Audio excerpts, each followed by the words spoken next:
How would you explain it in simple words? You know, what category? Category theory? Yeah. All right. So, do you want to come this side? You should come closer. Oh, Rony. Rony, No, the other way around. No. Are you there? Can you be there? Sorry. Yes. Yeah. That didn't make sense. We thought you were going to like Yeah. No, let's be okay. like places where makes more sense. So what are we gonna do? Initially, I was planning to interview you, Okay. but it's also fine with you. We can be the audience. Your girls Interview her. interview. Sorry, I guys. know. Yeah.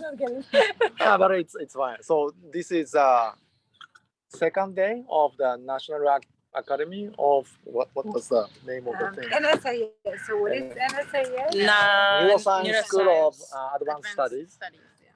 Special course for consciousness. An extended course on consciousness. Yeah, organized by Christoph Koch and Theodoni. And yesterday, Christoph Koch gave a 2 hour, 3 hour, 3 hour. yeah, opening talk. And then today, Rafi Malach, Rafi Malach gave a talk on relational and also local ignition, local centered perspective of consciousness, right?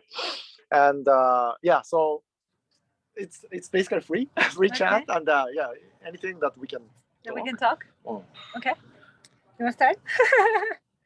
What did you guys think about the local accounts of consciousness in general? Because it does seem like an emerging trend now, right? There's Rafi, there's Jan Aru with his Jan Aru. Yes, they're talking about the dendritic integration. Yes. So, as opposed to the global accounts, the network accounts.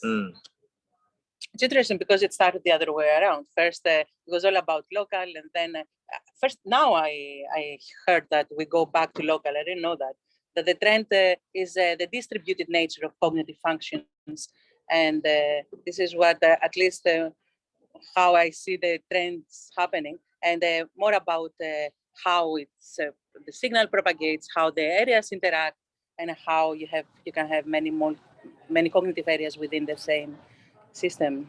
Is it real localist view becoming a thing? I don't know. What do you say? What I was asking now, which was fascinating for me, is that regardless of where you actually do, you can cut the brain in either global states or local states. I think the question that really remains is how do we acquire meaning, or which I think this is the hardcore question that Rafi was trying to address. How do we know that it's, say Nao's face is different from my face? And so what I took about that is that you can think of relational code either in a localizational point of view or like extended. So I think that the code in and of itself doesn't have to, it's not bounded to the specific implementation. In his case, he's just making a hypothesis about local connectivity because of the horizontal connections, right? And we started this conversation because I went to poke now on what does it mean to code in a relational code, right? Which means, say, if when we think about, don't leave. That's when you're. When we think about, most of the other ways in which we think about neural codes, is like we think about that as an atomized way. Like there's a neuron coding for Nao's face, right? And that makes Nao the intrinsic Nao, right? A Jennifer Aniston neuron. Correct. This other perspective actually says that Nao does not exist if it's not in relationship with anything that he is similar to, right? And that sense of and that space of similarity is given by the local connectivity in a way, at least in Rafi's implementation. Right. Now, what that means in turn is that if you turn a neuron off, or if you remove the connections, then you lose much more than just that particular person. You do not only lose Lucia, in this case, if you deactivate me or remove the connections, but you lose the consequences in the network are actually much more broader, right? So it was actually poking him on, because I think it's something that you have been thinking about for quite some time. Right? So, but before answering or commenting on your stuff. The first is in a little bit more global historical kind of context. People probably were more concerned or started paying attention more towards the global kind of theoretical view for two reasons, I think. One is for those people who are interested in the level of consciousness, whether you are conscious or not. And from that point of view, IIT can be also, considered as a, identification of big phi corresponding to conscious or not kind of, global, very coarse kind of consciousness, right? And for that, you of course, need to be more global kind of, theory and the global kind of measurement. And another direction is that even within awake state, regardless of what you actually see, whether you see things or not, that kind of, binary, categorization of under the binocular rivalry or under the backward masking, they tend to be, the matter of the global, connectivity or activity state, which is also related to Rafi's, initial part of the talk on magnitude, also, theory, right?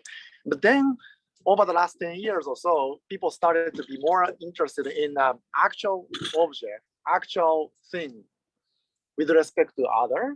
And that's also related to this, relational code kind of idea. And from that viewpoint, it doesn't actually make sense to talk about just a global kind of measure or just global connectivity, right? You need to look into more of the local, neural population activity and also, things like that. And that one is, in a sense, revival of this interest in the local theory. Because would you not say that ultimately, so from my point of view, like these two things relate, because we were obsessed in the field of consciousness, people started obsessing about conscious versus unconscious. And it didn't matter what you were conscious or unconscious of. This was just, like in essence, like we're just mapping those transitions, being them across states, being them within the same state, but across different conditions. And we did not really pay enough attention as to what are we really experiencing. Exactly. So the whole concept of qualia exactly was, it was gone. Exactly. Right? Yeah. And so I think, I guess the point that you're trying to make is that it seems that now for once we're paying attention. Yes. That, we are people that experience exactly. qualia. Exactly. It doesn't just mean. Exactly. Yeah, I'm very happy with that. Yeah, with that summary. It is the distinction between the access, let's say the access to being conscious and what you are conscious of.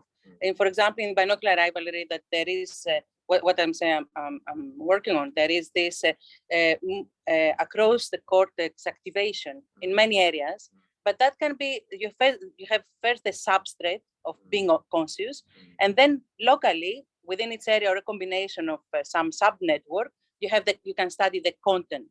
So it's about the access and versus the content. A distinction for the access, you need a global. Whatever framework, and for the content you need to look more into subnetworks, which is great. But the question is, I think that also. So I think what we're trying to say is that on the one hand, it's about what kind of questions you ask. And we have been asking for many years the question of what makes us conscious, regardless of what we're conscious of. And the answers, have been like say access. You can think about whatever phenomenology as well in a very narrow way. And then global networks. But I think the question that I think that seemed to be more on vogue these days is like what creates not just the content, but the local qualities. Because the thing for us, consciousness researchers, is not just about having content, is having experiential content. Let's put it this way.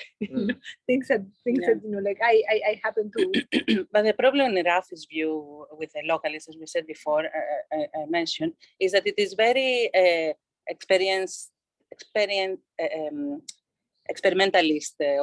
dependent, because as you said, you saw the phase and you see a relational relation pattern, and then you say you can find the same relation if you see an object and you measure from another area object related, but the relational geometry doesn't tell you whether it's an object or it's a phase. You only know it's an object, it's a phase, because you have shown, the experimentalists know that at that moment saw the phase and at that moment saw an object.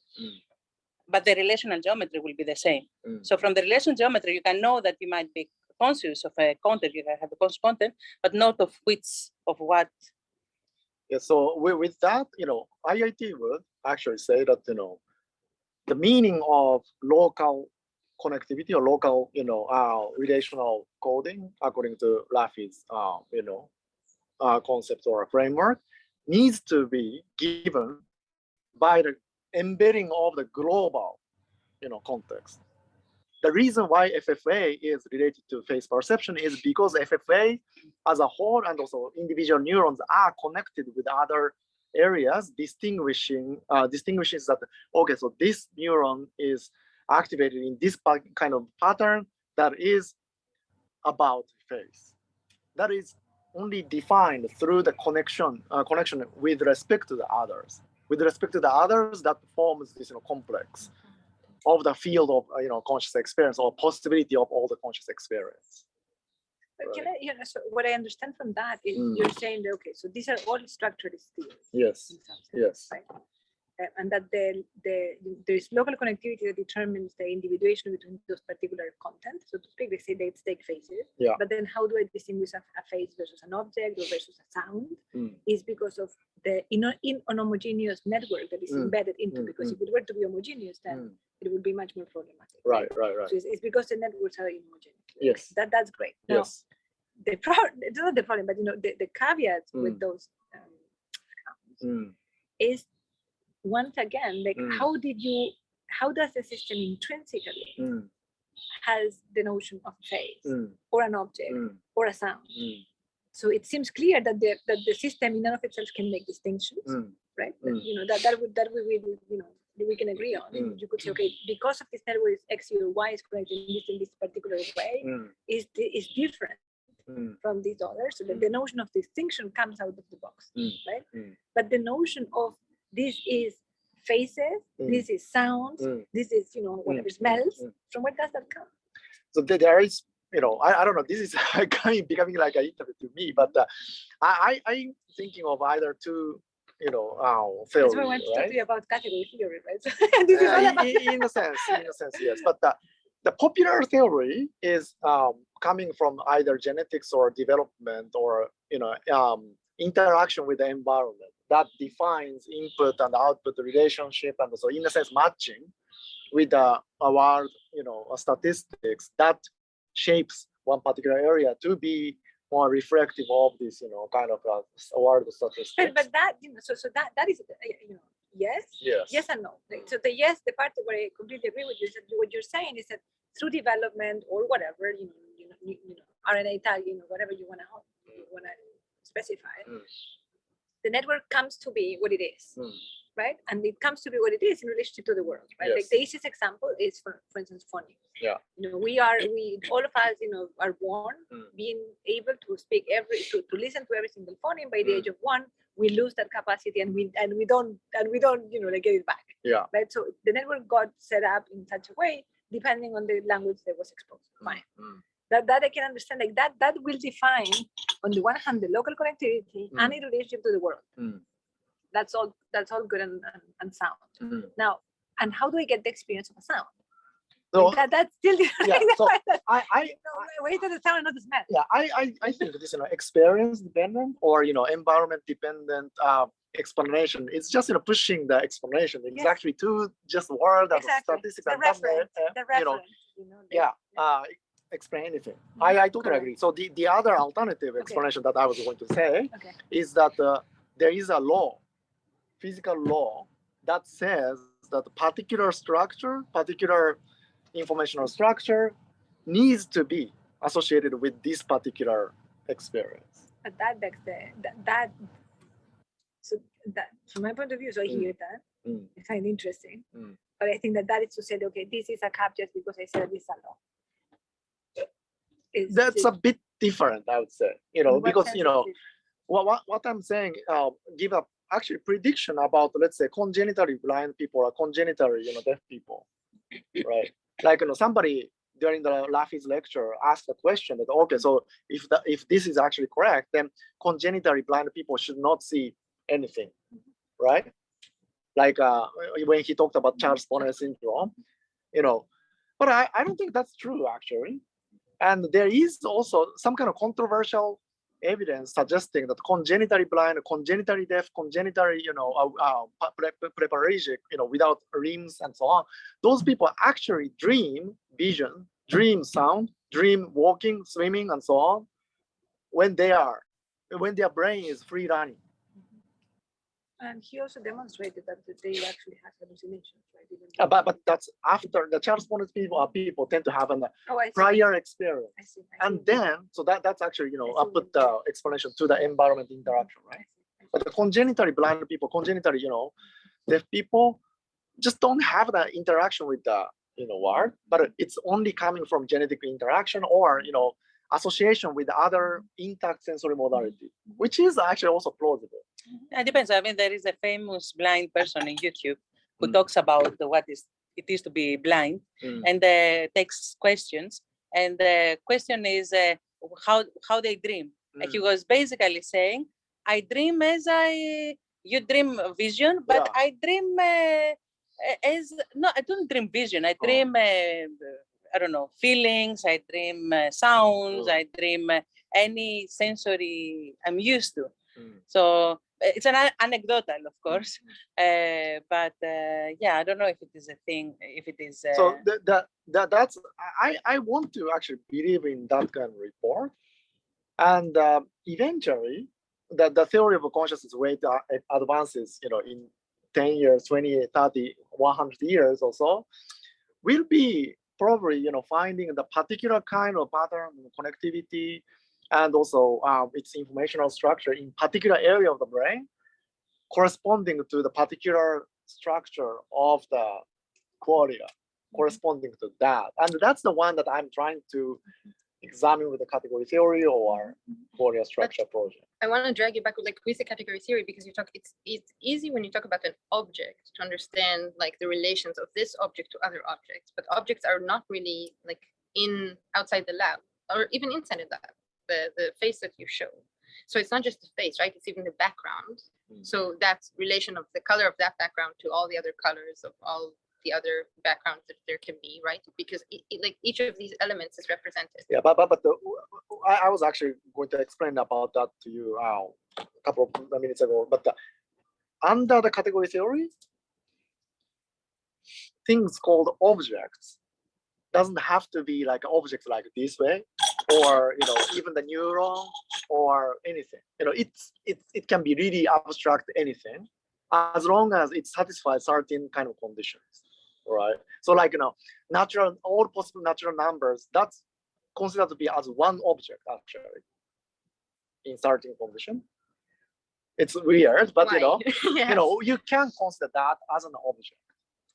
Which You're talking about includes the classes, element. It's like classes in some sense. Yeah. The class of a noun. Yeah. Numbers. That's also possible. That's possible to consider as an object. Yeah. Yes. In philosophy, you say, because I don't remember who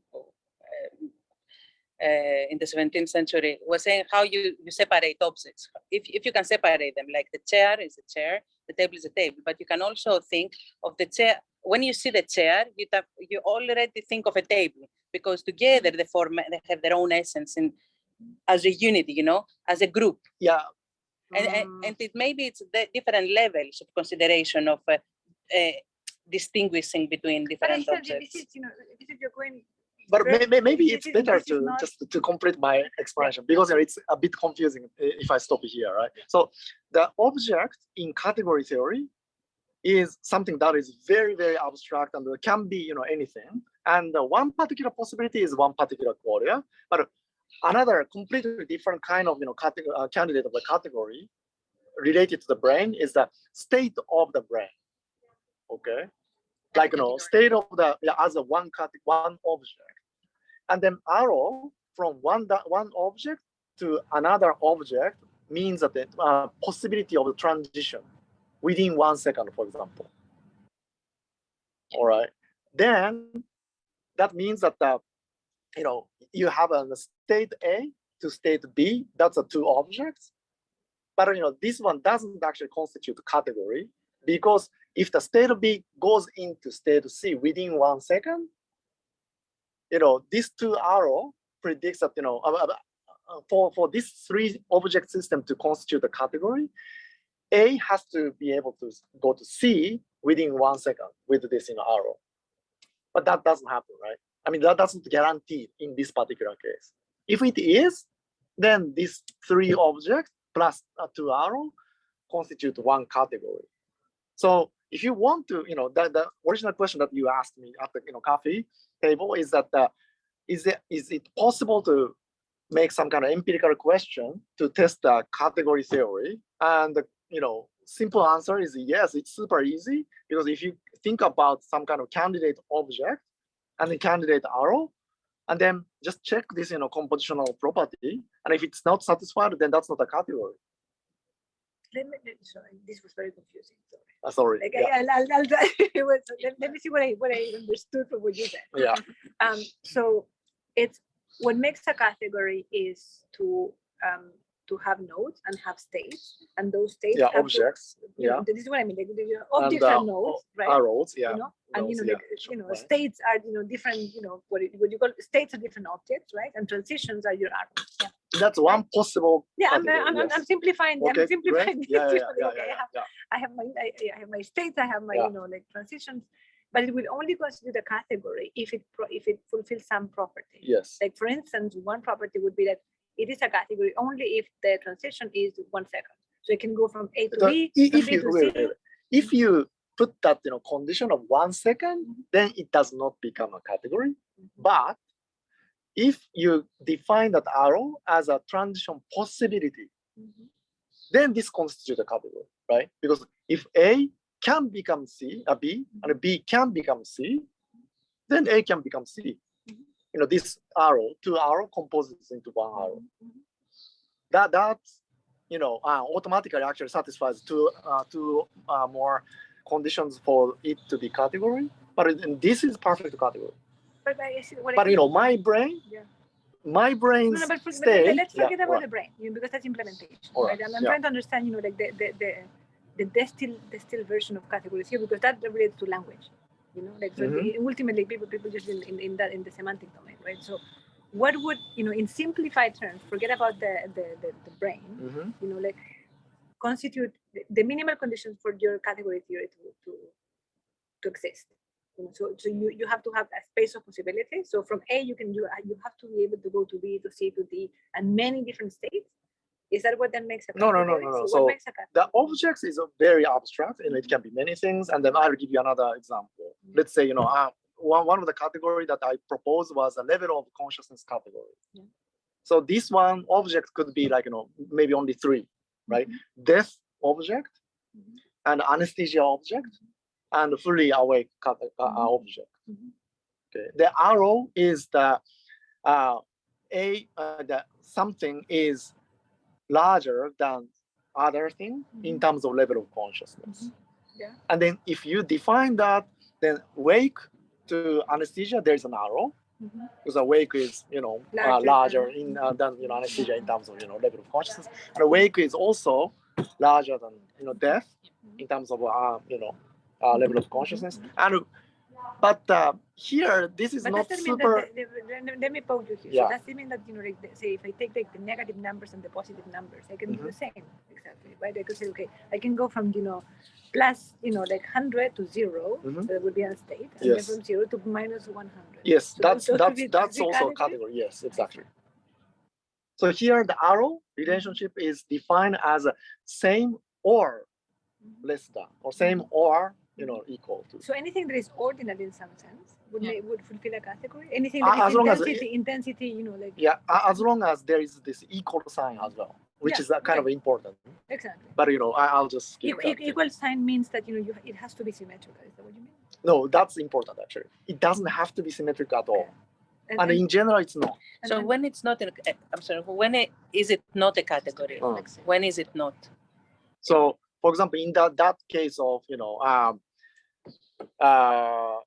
wake, anesthesia, and then death situation, right? Then if people no, that's not a good idea to say. If you define the arrow without having this equal sign, then that becomes already, you know, not an category. So it's a What is the category when equal there is a sign. I'm sorry. If it's strictly less than, Okay. without equal, then it becomes not a category. Because you also need reflexive arrows. Yeah, that's why? reflexive arrow Okay, needs to got be there always. What is the equal? So in this example, what would be the Like a wakefulness is equal to wakefulness in terms of level of consciousness, of course. but you would say, you know, so for instance, like dream would be Dreaming is equal in terms of level of consciousness with dreaming. so, but anything that you know that you can go back to, but is Yeah. there, is there This is something that mathematically kind of, No, you know, I technical, but you know, understand. it's like a zero or a multiplication of one. You know, it has to be there to you know, make many things actually, you know, coherent. Actually, you can define something that doesn't have a you know, this, you know, equal sign, but then it becomes a different kind of theory. But And the its applicability becomes much less actually. The equal is not for the amount because it's for the concept. Wake can become wake, because if you in the more than equal, you still have the more than. So so the wake with the death now, it's only more. It doesn't have the than. But you know, or equal. You know, that you need to define the relation with or equal. But no, I understand like the graph of it and then the very simplified mathematical like reflexivity and Right. transitivity, but I still don't understand how that can be used to capture experience. Yeah. So then the other kind of the category that I proposed was this, you know, category about Qualia. And their object can be any kind of experience. Okay, and then set of experience, and then the relation can be similar to. Then that already satisfies this reflexivity, right? You know, like here, being here is similar to being Isn't here. that in the same Yes. state as Yeah. Now, can And so I take us back like Yeah. 1,000 seconds? You know, Yeah, sure. because we started on Qualia, Yeah. right? I mean, like whatever, like the idea of relational code, you know, Right. as a good measure of Qualia. So, in which way Oh. does categories that do you have the intention Mhm. of this to explain it in some way Qualia? Yeah, so it's a kind of long shot, but using this kind of, you know, configuration, right? In the case of the fully saturated color, let's say, yeah, at the same intensity, but you know, different hue, like, you know, red, blue, green, yellow, purple, and orange, and things like that. That, you know, if you specify some kind of, you know, relationship, degree of similarity from, let's say, 0 to 7, and then if you define, this is not a strictly speaking, it's not a category theory, but it's called enriched category theory. This composition rule becomes like a, you know, addition. But you know, leaving this kind of, you know, detail aside, you know, what we are saying is that this kind of, you know, setting can arrive at this, you know, fully saturated color, having one whole in terms of structure. Red is similar to purple, purple is similar to blue, and blue is similar to green, and so on. And so you can connect these neighbor, but you cannot actually connect red to, you know, green directly. Yeah. So that means that, you know, topologically, you know, this ring structure. That means that if that is the Qualia structure of a color, then you need to find something like that in the proposed, you know, neural correlates of the Qualia. Let's say, you know, Rafi's, you know, vector-based, you know, similarity structure has to have one whole. Yeah, that I understand. So what I like about that is, in essence, it seems to be like a nice descriptor of the experience. Like you can summarize it like a map. Like it gives you, like, you know, like if I look at the map of Venice and I know, like, you know, this place is closer to this place is closer to that, right? And that's great. Now, how do I know I'm in Venice? I'm not in Paris. I'm not in Paris. And then by that metaphor, it's like, okay, I understand, great. But how do I get the qualia, and in particular the qualia as opposed to other things. Like, you know, saying, why do I know that I'm embarrassed, Venice, or in this case, why do I know that I have color? Because intensity, like in the brain, one of the coolest thing about like intensity differences, like think about like tones are mapping intensity, like numbers are mapping intensity, emotions mapping intensity, like colors are mapping intensity. So that seems to be like the intensity mapping is something that, you know, like it's almost across. Like I can ask you to tell me, like, so how much more happy you were yesterday than before? Now tell me, like, how much my voice, you know, like, how happy my voice sounds now. Well, that means like we're really good at actually making those, you know, like, you know, like when it comes to quantities and magnitudes, we're really good at that, right? And we move on. But of course, when I hope that when you hear me, I sound different than you. So then where do we get that? Maybe just briefly to answer. So in fact, that's the sort of the intuition that the Wundt started, right? The Wundt has started psychophysics to deal with intensity, because the intensity law is most likely tractable, right? And that led to that. Danny Kahneman, actually, if you know, like Danny Kahneman, you know, we can go about that, but it's interesting because he thinks that this is the place, this is the only place we're going to end up with a ton of biases. Potentially, but you know that kind of, you know, idea, you know, led to this, you know, description of the minimum difference kind of, you know, just noticeable difference as a sort of the unit of every sensation, and you can always integrate to get this, you know, ordinary numbers or intensity across all the sensation. But Stephen also started to say that, you know, oh, actually we can get to the magnitude directly, and that's also, you know, he also found that, you know, magnitude can be actually matched across you know, different kind of sensation and things like that. And then we are, in a sense, you know, I think, you know, we can consider this as a sort of third generation of the mathematical phenomenology. Initially only intensity with the differential, and the second one is more global psychophysics, directly get to the, you know, magnitude, and so directly get to the similarity.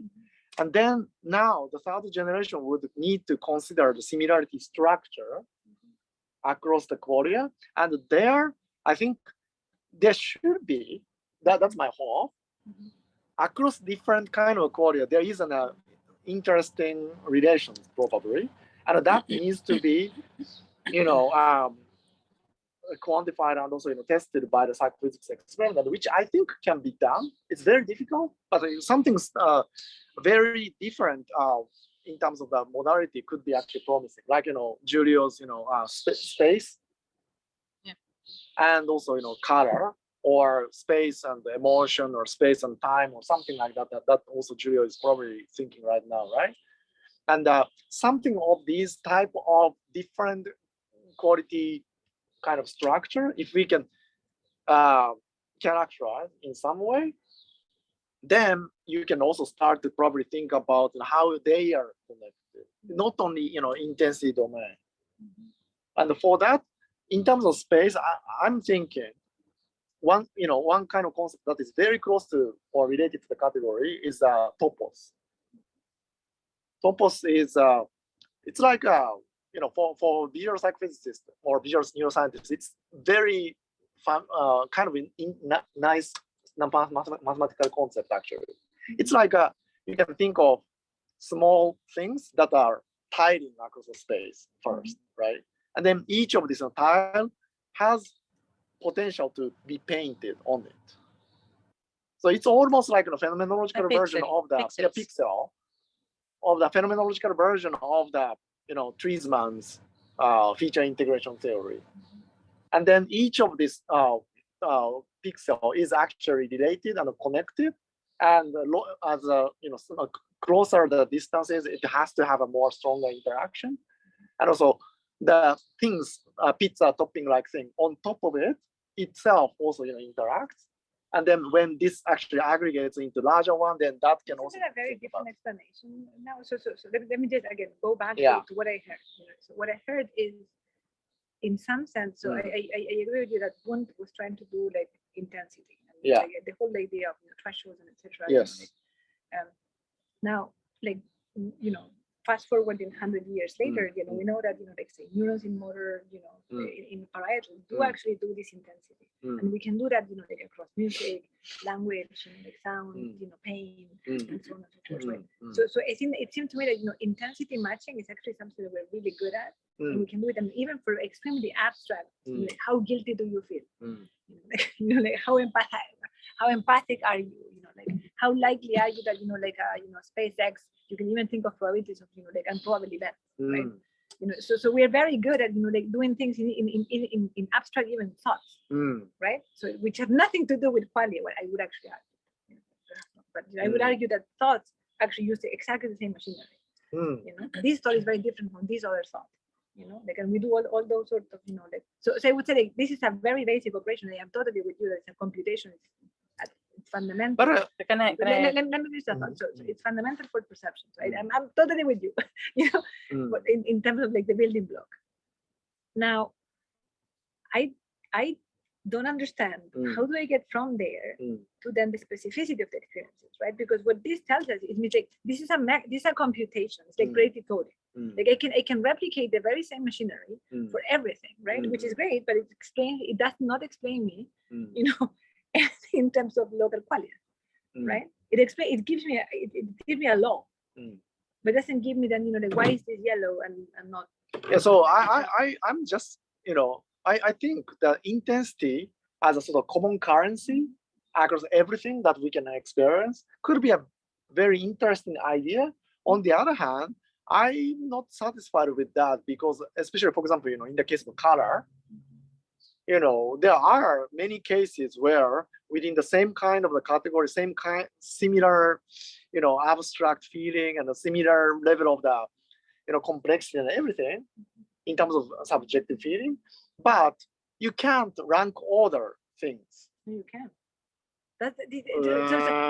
We can talk about like Danny Kahneman, has built up his whole career and actually trying to do this thing, and actually how many fallacies we commit because we go from one domain to another, just exactly because we do this in a very easy manner, But it's like, and this are the fallacies of the mind, Maybe sorry, you're right.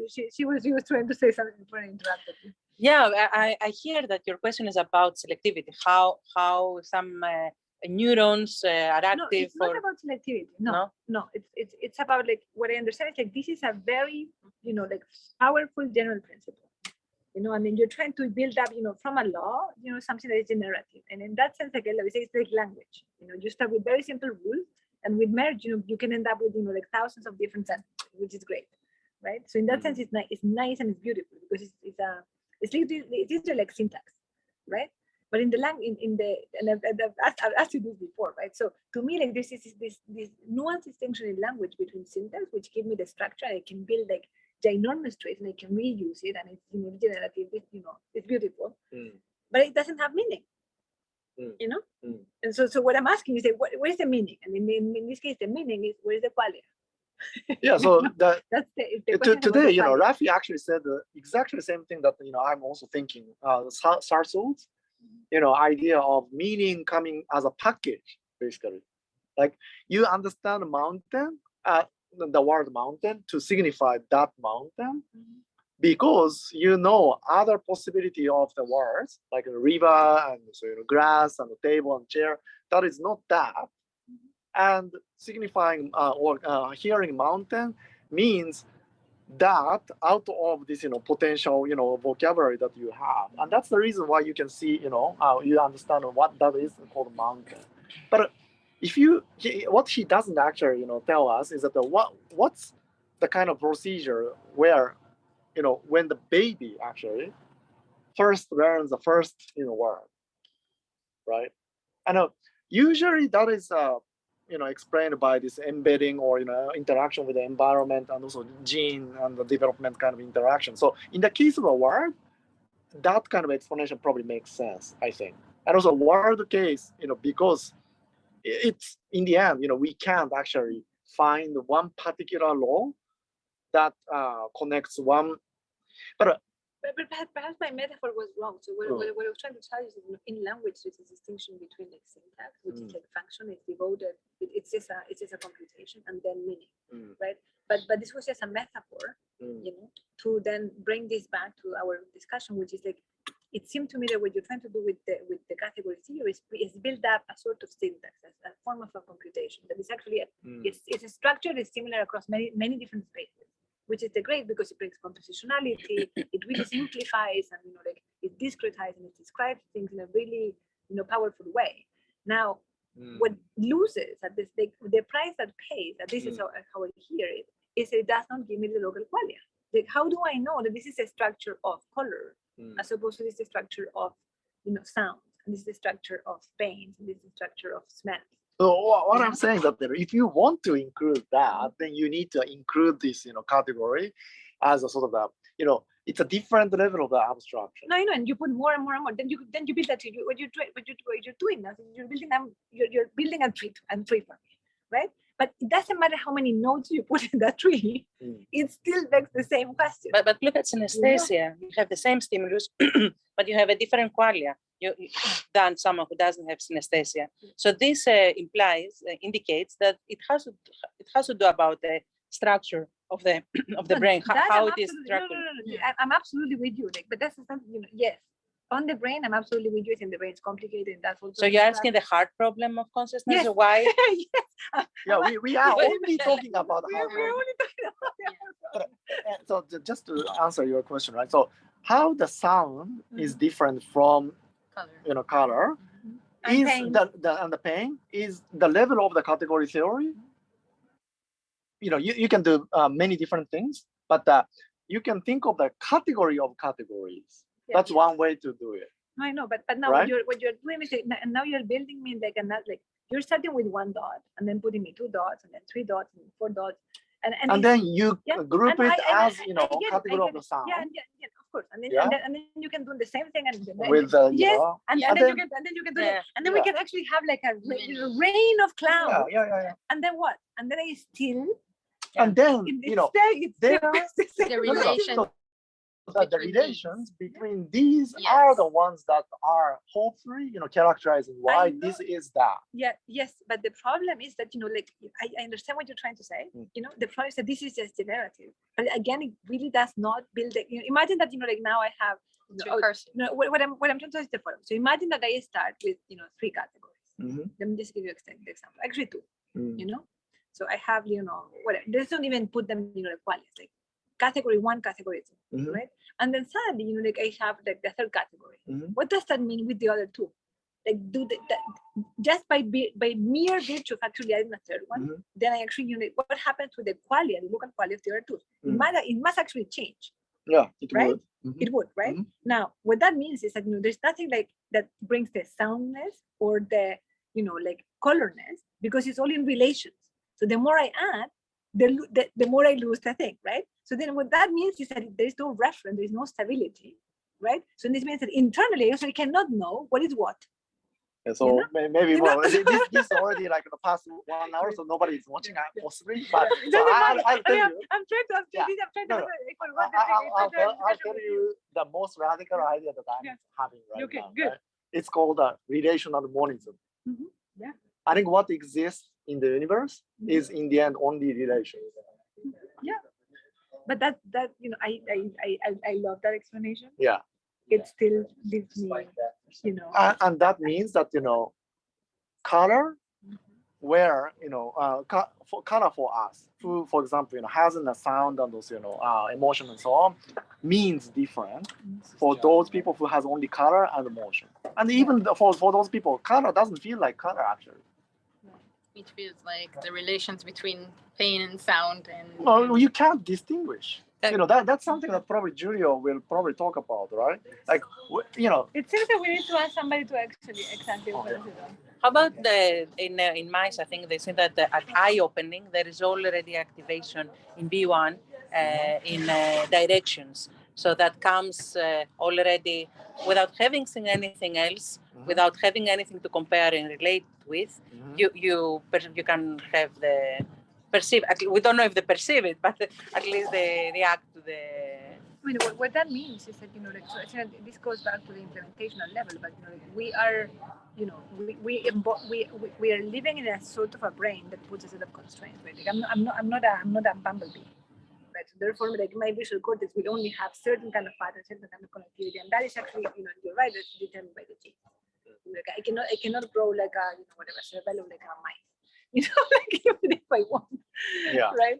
And so in that sense, like, there's a set of biological constraints that we are born. So if we are living in a world, a yellow world, for example, everything was yellow, we wouldn't be able to see yellow.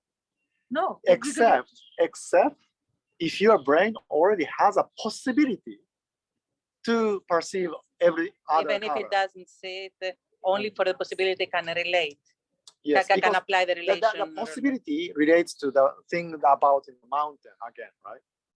Even if you have never heard of other, word, as long as you can distinguish the word mountain as different from others, then mountain can have some kind of meaning.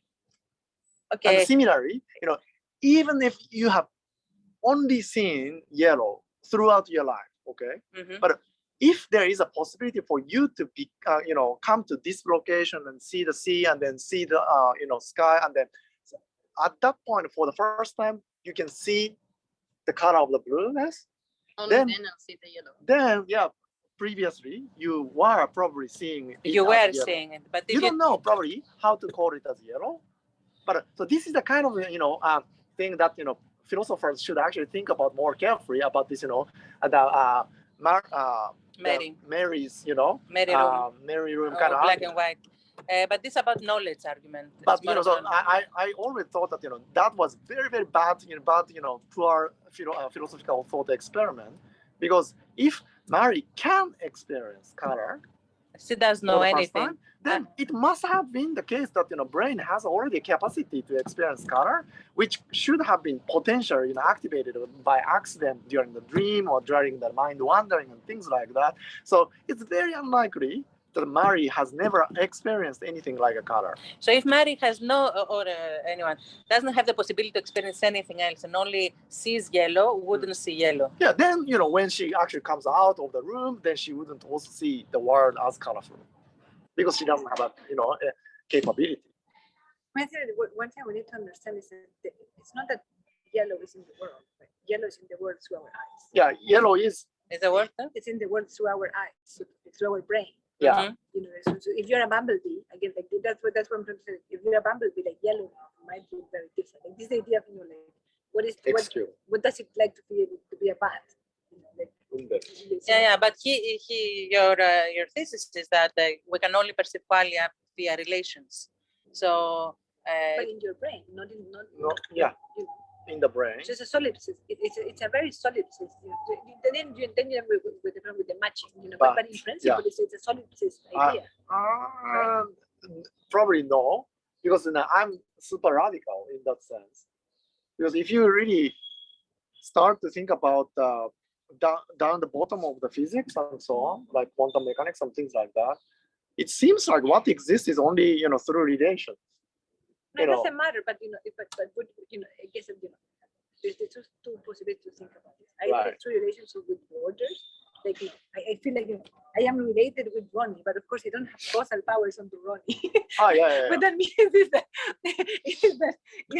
like I have borders, which means that so it's relationship within constraints, within my causal powers.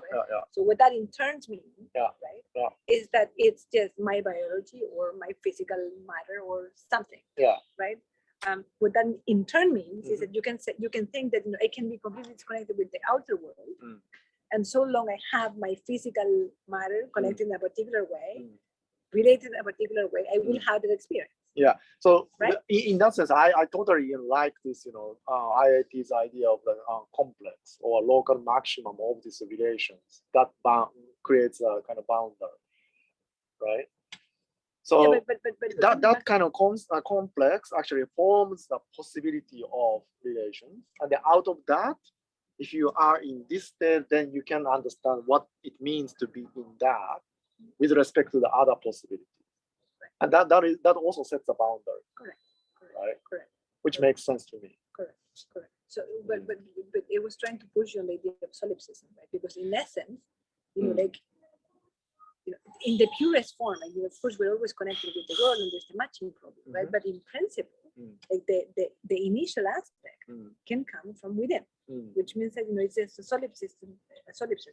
So it's so long I am my relations, and I am in I don't know in your case, like how you map those categories, right? In physical terms. So in a sense, what you're saying is absolutely correct. But I also started to feel like, by the way, last time when we met, we talked about the Varela, right? Yeah. And at that time, I didn't, really understand what he was talking about, and I started to read a little bit. Yep. Then did you convert it? Did I manage to convert you?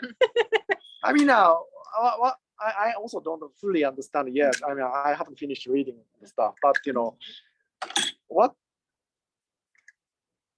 some of the embodied mind or embodied cognition people says is that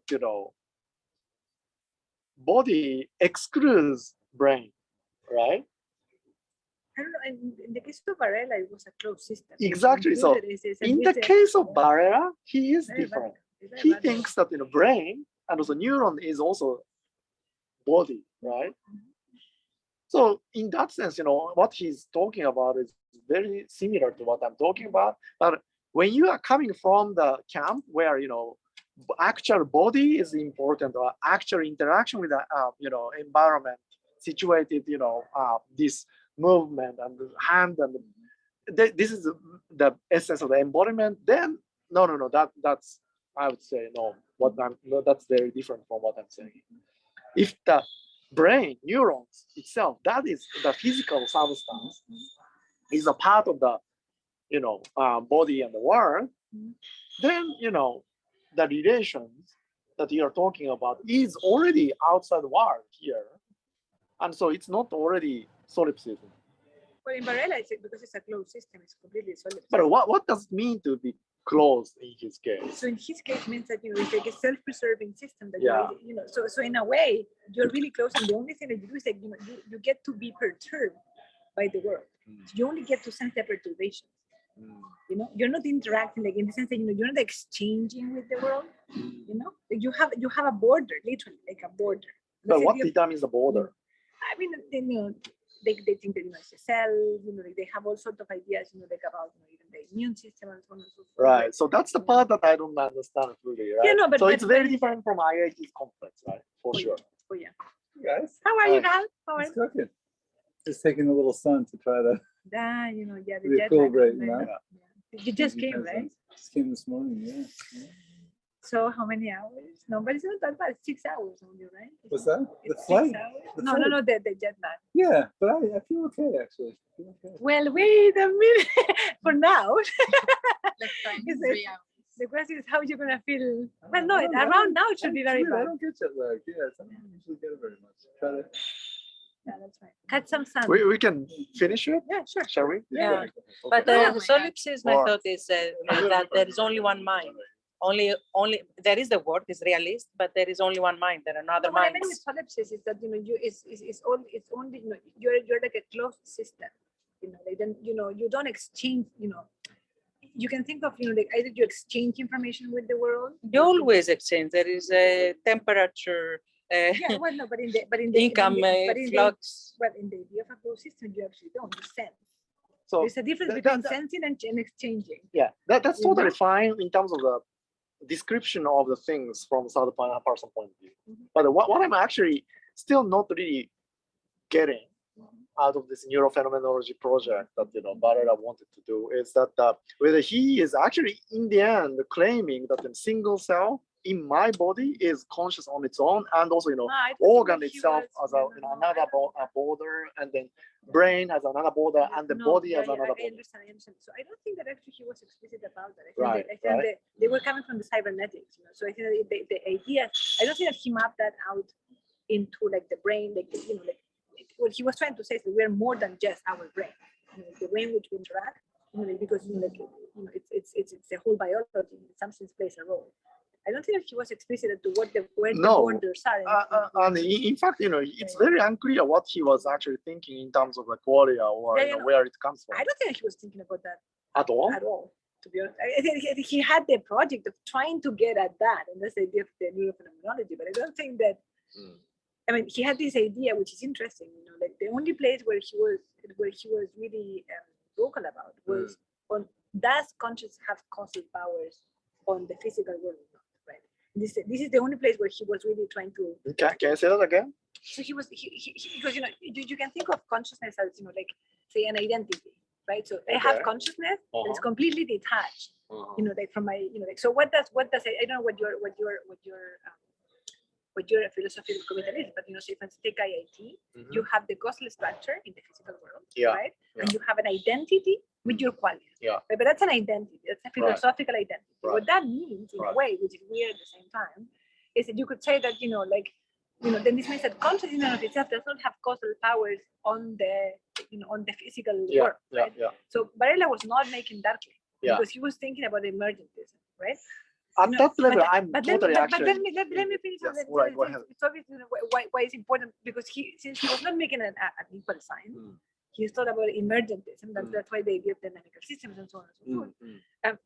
Then he was also very interested in how does consciousness changes my biology, right? Because you have to do it so-called downward causation, right? And that was the idea the high order parameters in dynamical systems.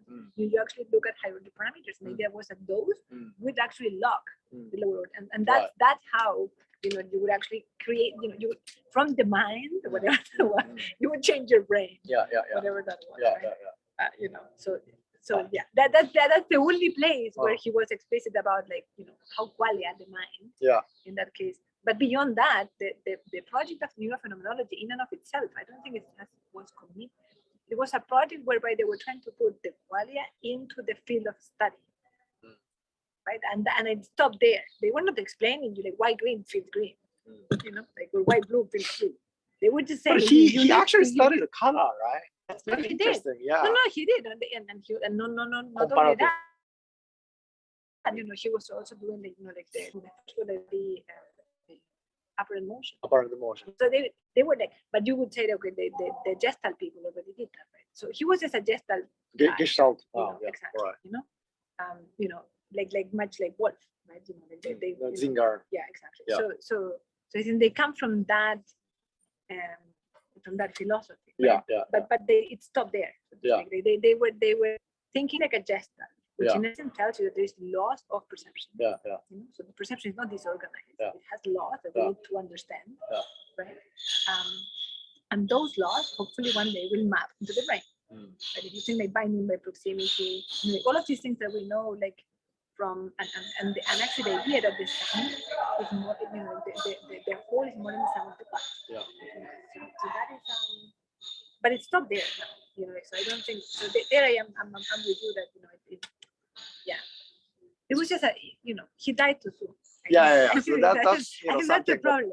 I think the problem is that he just died too soon. Yeah, but he could have actually move on to different kind of fields around that time and then left consciousness study completely potentially. But anyway, so what I actually learned or sort of found very interesting about Varela's idea is in relation to Christoph's kind of a language actually. And if I have time to talk with Christoph in this series of this Zoom recording or live YouTube live or whatever,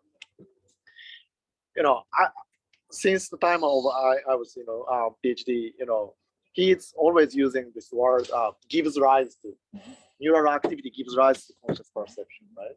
And that already implies and commit to this or so causal relation from brain causing qualia, right?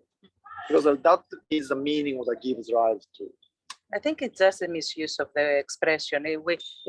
We always know in materialism view that it's the identity. You have either a dynamical state that it's identical, like the H2O to water with the qualia, or it is a specific structure with some complexity that it's identity. But in materialism, there is always kind of this identity idea. The Gibbs rates a misuse of word. It's a just Yeah, so confusing. I'm just gonna ask him to clarify whether it's a misusage or whether he is actually thinking of it that way, right? If you are really carefully listening to what he was talking in, yesterday's lecture, he sometimes really, talk about it, what's causing this qualia, but he tends to be very also, careful not to say that and then talk about, causal manipulation, or causal intervention, or causal experiment. He also says that. So I want to ask Because about that. to have a causal, you need to Yeah. have dualism, no? Yeah, but what I wanted to say was that IIT also commits this identity, right? But when we kind of pointed out to Julio, he also said in Horn and Tononi paper, he rewrote it as an explanatory identity. He doesn't think that is exactly like identical. But anyway, What does that mean? yeah, it's a bit unclear. So I'd also, inquire Julia about that again. But anyway, the Varela's position or Buddhism's position is actually much more natural to me, which is this co-determination. Yeah, exactly. When you have this qualia, then that's also, fix the situation or, the relationship in the brain. And when the brain's relationship is fixed, then that also determines the qualia state. Yeah. Whether it's a same thing as explanatory identity or not, that I don't know. But identity means that this is one and the same thing. And there's no point in distinguishing these two things. But that's very weird to me. They are two things at least we can distinguish, but it's also co-determined in many ways. But for Varela, it's more the co-determination. That's coming from Buddhism, right? Yeah, and that's why she also had to explain the downward causation, right? So, because if you buy on that, then you buy on a lot of other problems. You see what I mean? So it's not innocuous, whatever philosophical stand you have. Right. So if you put an equal sign, then there's some problems that you don't have. But did you interact with him directly? No. Well, no, I met him, like once or twice. I see. But my guess is that his personality is like, he's definitely not like Julio, right? What do you mean? No, I mean, have no idea. he probably has a lots of ideas, and also, he's very good at connecting these very far dots into, this, thin line, and then generate some kind of ideas. But if you examine exact logic one by one, then there is a huge gap. Of course, right? Well, I don't think that there's a huge gap. I think that it No? was really we talk about. Oh.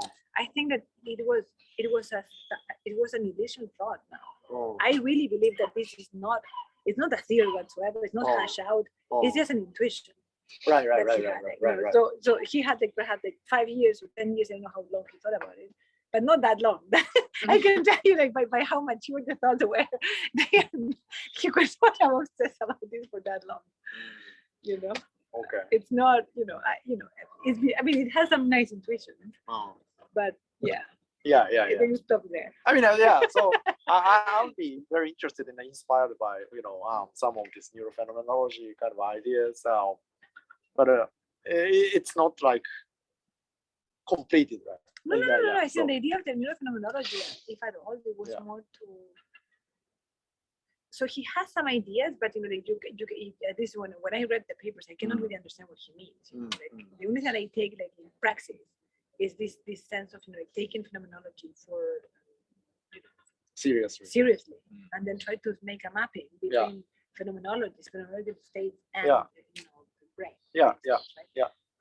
Besides that, he uses very interesting words like co-determination, and I don't know what. I have no idea what the heck he means by that. I see. Yeah, I see. Okay. So that commits to dualism, no? Kind of if In they're a sense, separate. yes. In a sense, yes, absolutely. It's some form of dualism, yes. But I think most of the, And there's always the interaction problem, in dualism, the big thing, how the phenomenological states interact with the neural states. Correct. But even if you actually say this an identity, you have. If you say that, then you solve it. If you say an identity, it's like H2O water.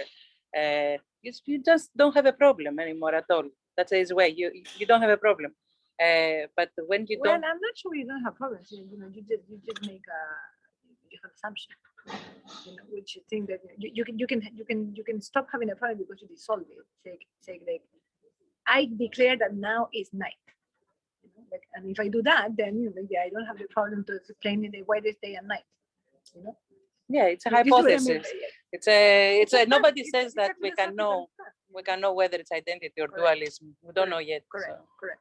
So it's just like depending, and this is what we're trying to make the stress, right? That depending on which philosophical commitment you make, Right. you gain or you lose. Neuroscience is a vast majority identity materialism. Not everyone. I don't think so. Varela, a lot of people are emergent, like a ton, I would say. Actually, Yeah, when it comes to consciousness, yeah, many people, defaults to emergent. But most people don't really think about what it means to be to emergent. merge. Yeah.